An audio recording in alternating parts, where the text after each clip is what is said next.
واخيرا وزارة التربية والتعليم في تصريح رسمي، هل ده امتحان الثانوية العامة اللي تم تسريبه ولا لا؟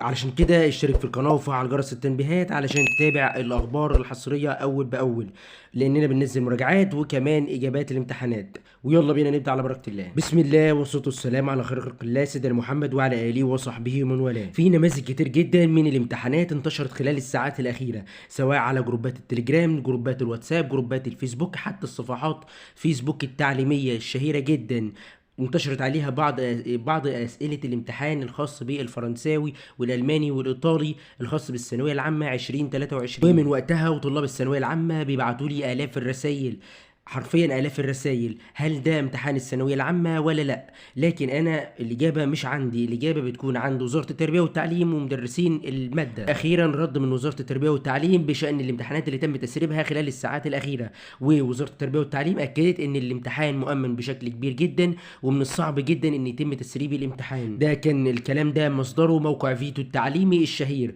قال الكلام ده على لسان الوزير الدكتور رضا حجازي ان الامتحان مؤمن بشكل كبير جدا وما حصلش اي تسريب خلال الساعات الاخيره، وكل اللي انتشر خلال الساعات الاخيره دي امتحانات سنوات سابقه، مش امتحان الثانويه العامه السنه دي اللي هيتم امتحانه كمان شويه. وبس كده، ده كان فيديو اليوم. ما تنساش طبعا لايك للفيديو واشتراك في القناه وتفعل جرس التنبيهات علشان كل ثانيه حرفيا بتنزل حاجات مهمه.